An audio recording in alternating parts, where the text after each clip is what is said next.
Well, you've got another Thank God Friday here at the FMDQ studios in Lagos. I am Bosi Namafai. This is how your money moves Friday as we go into the weekend.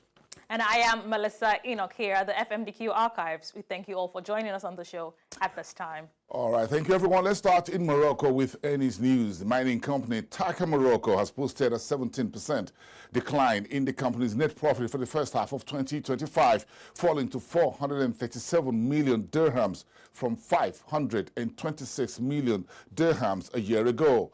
The company says the decline was driven by lower operating income and external headwinds in the country. The mining company says its consolidated revenue slipped 4.8% to 5.3 billion dirham, weighed by lower international coal prices and an unfavorable exchange rate. Operating income also fell back to 1.25 billion dirham, partly impacted by the planned maintenance at Unit 6 of the company's mining facilities. Let's see another Eni's news. Nigeria's banking giant UBA Group has reported its first half 2025 numbers showing 335.5 billion naira for the first half as profit after tax for the period ended June 30, 2025. That's 6.06% to the upside from 316.36 billion naira reported a year ago by the banking giant. Gross earnings rose 17.28% to 1.608 trillion naira, with interest income jumping 32.89% to 1.33 trillion naira. UBA reports total assets growth to 33.3 trillion naira, while customer deposits in the first 6 months of this year climbed to 27.56 trillion naira. Profit before tax, however, slipped to 388 billion naira, but shareholders' funds rose a whopping 23% to 4.22 trillion naira between January and June 2025. The banking giant reported on Thursday by the group CEO Oliver Alawuba that those results reflects UBA's commitment to drive shareholders' value in the banking giant operating in Nigeria and across many frontiers around the world, in the Middle East, in the UK, and the United States. Let's get more earnings. It's Earnings Friday. I'm sure Melissa has a couple of more on news now. Melissa, over to you. Yes, I do. Thank you very much. Both saying still on earnings news. Zambia's listed shoe manufacturer, Bata Shoe Company, has published its interim financials for the first 6 months of 2025. Bata says its turnover climbed to 179.4 million kwacha in the period under review, with net profit standing at 70 million kwacha.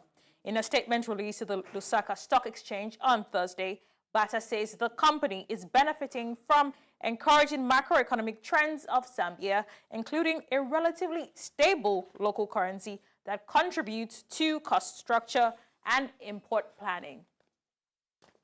Now in Kenya, the Kenyan government today formally launches a new program of support for the millions of vulnerable households in Kenya.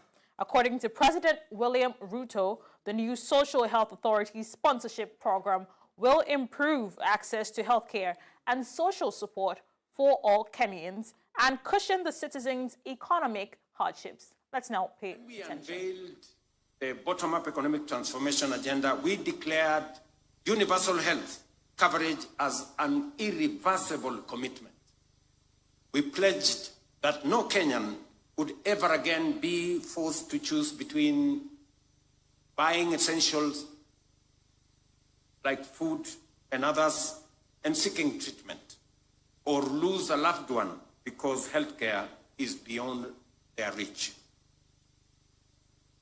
Immediately after assuming office, we initiated far-reaching reforms to overhaul our healthcare system and make universal health coverage a reality.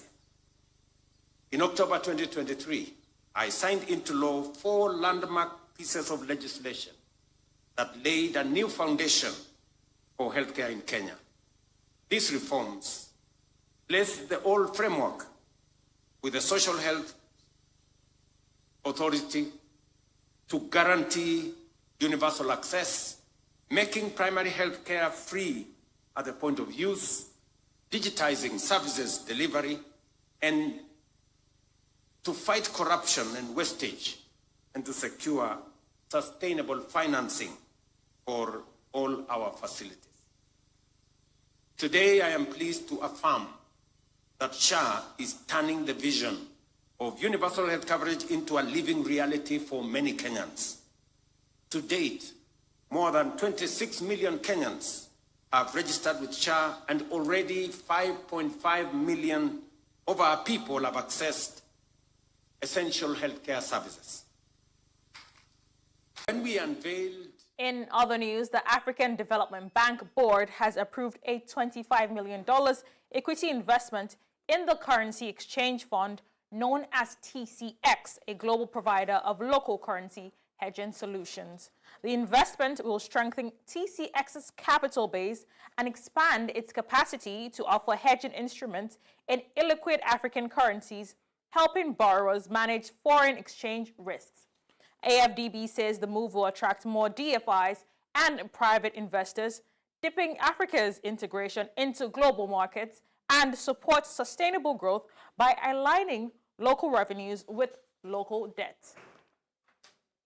Finally, on News Now, DP World Egypt has signed a deal with Eswedi Industrial Development to build a 1.42 billion Egyptian pound cold storage facility in Al Ula Industrial City, 6th of October City. The project aims to boost Egypt's cold chain logistics, helping preserve food quality, reduce waste, and support exporters and manufacturers in competing globally. The facility will focus on modern, energy-efficient storage solutions, targeting growing demand in the agri-export and frozen food sectors. I am Melissa Enoch, and that's it on News Now for today. Our Markets Round returns after the break with Bosing at the ticker tape room. Please stick around. This annual gathering represents not just a meeting of minds, but a powerful platform for important debate on the future of our continent. A future where energy security and sustainability are within reach. African countries account for almost 20% of the global population, but only for 4% of the world's total energy investment.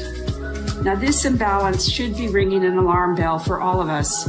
Our priority must continue to be to end energy poverty for all Africans, as well as create an enabling environment where the oil and gas industry can thrive, be beneficial for local content, as well as be responsible with the environment.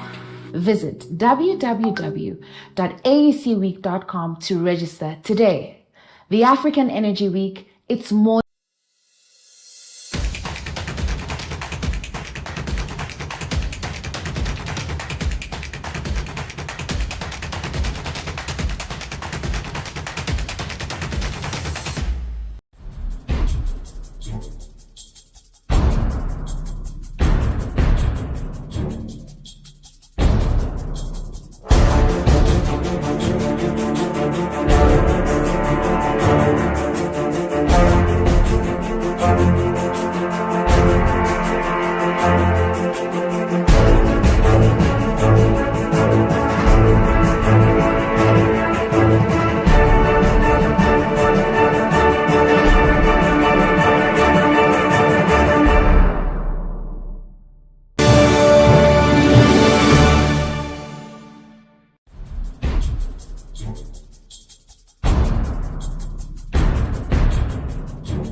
15 minutes to the top of the hour here in Lagos, Nigeria, the FMDQ studios. And this is how we're wrapping up the market week here at Frontier Africa Reports. Let's just give you a quick round as how far the market's finishing off around the time we put the data together from around midday Nigeria until about an hour or so ago. Let's start with the equities as always. It's a choppy day across the equities markets on the African continent with the exception of a few from Nigeria to the BRVM in Cote d'Ivoire. The Nairobi market continued to see a sell down from net foreign buyers. Morocco stock market finished Friday 0.34%. Egyptian market closed for the week on Thursday until Sunday when the markets reopened on Sunday, 35,403 for the EGX. Very good week for the markets in Cairo. The Nairobi stock market down to 173.50 is going to pick up from there for the final week in the month of September. The GSE 105.067 today, down by 0.34% in the morning after the central bank decided to hold interest rate unchanged. The repo at 7%, leaving the country's prime lending rate at about 10.5% for South Africa. The CEMDEX also fell today, 0.36% in Mauritius, 2,464. The Zimbabwe market eked out just about 20 basis points, 207.83. Of course, the VFX also finished on the upside slightly today on the back of big names such as Econet Wireless, the biggest telco listed on the Zimbabwe stock market. Let me just take the out of the way and go through the government bonds. Check through those 5 bonds that countries papers we track for you. The South African bond is still in our cross as 9.025% today. Friday, 0.27% to the upside. The rest were flattish. The Nigerian 10-year paper looking at 16.35%. Kenya, 13.43% for their 10-year, while the Mauritius 10-year paper was printing 5.690. Let's move on and check with currencies. Of course, the dollar made a comeback yesterday, 2 days after the Fed decided to cut interest rate 25 basis points. Yesterday, we saw interest rate decision by the Bank of England, then, of course, from South Africa's Reserve Bank. So where are we as far as currencies? Nigeria currency down slightly on the dollar today by 0.25%. 1,496.32 has been a better week, as it were, since the start of the week for the Nigerian currency. On the U.S. dollar, taking a bit of a pullback before that decision by the Fed on Wednesday. Then, of course, the dollar started making a comeback, making it a bit more pricey for those who are holding assets such as gold. We'll get to that in just a moment. The Moroccan dirham was about 9.05, 0.55 pullback on the dollar. The rand today was 17.40.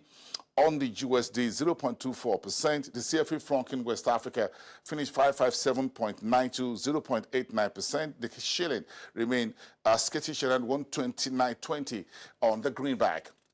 Now let's step into commodities as we see the Russia's actions in the Ukraine and, of course, the whole supply glut that everyone is looking at as OPEC Plus decide to push more barrels of oil into the market from September.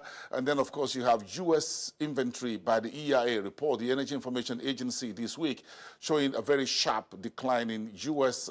inventory, 2.68 million barrels per day. That data came out late on Wednesday. The market digested that on Thursday, and it flew in and that went into today, 12:42 GMT with this data. The Brent was down 67.11. US WTI printing 63.13. That's touching the low for this week. We saw the WTI around 64 per barrel this week. Nat gas sharply lower by 1.67. Let me take that straight up. Everyone, let's bring in the metals. And I talked about the dollar behavior a short while ago. The dollar moved up today. The dollar index much better. That rebound pushed the price of a gold slightly lower. But again, the gold is trying to make a comeback of about 0.1%, around 12.44 GMT. Platinum is now below the 1,400, 1,393.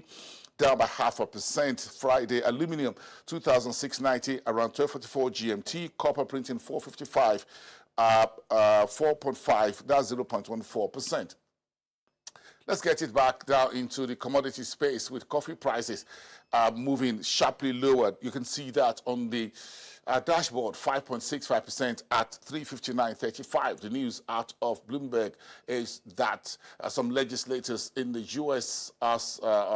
Parliament are beginning to question President Trump's 50% tariff on coffee imports into the United States. Say they're going to fight that bill.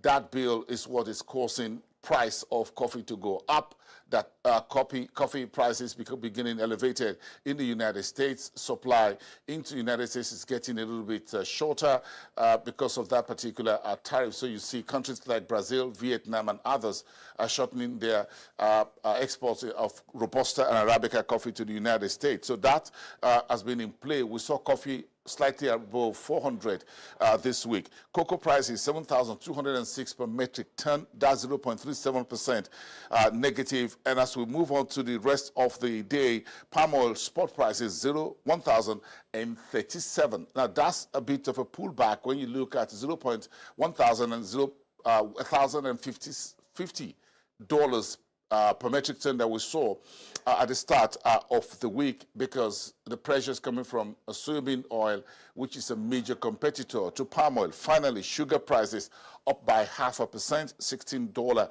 $16.18. And those are the numbers, market numbers for you. Of course, if you're looking at the cash trading, it's going to be over for many African markets about this time. But the future tradings continue across some of the commodities and other assets as well, including currency. So you can keep an eye on that. As we say, thank God Friday here from me and the rest of the team at the FMDQ in Lagos. Have a great weekend, everyone. I'll see you all back on Monday, bright and early.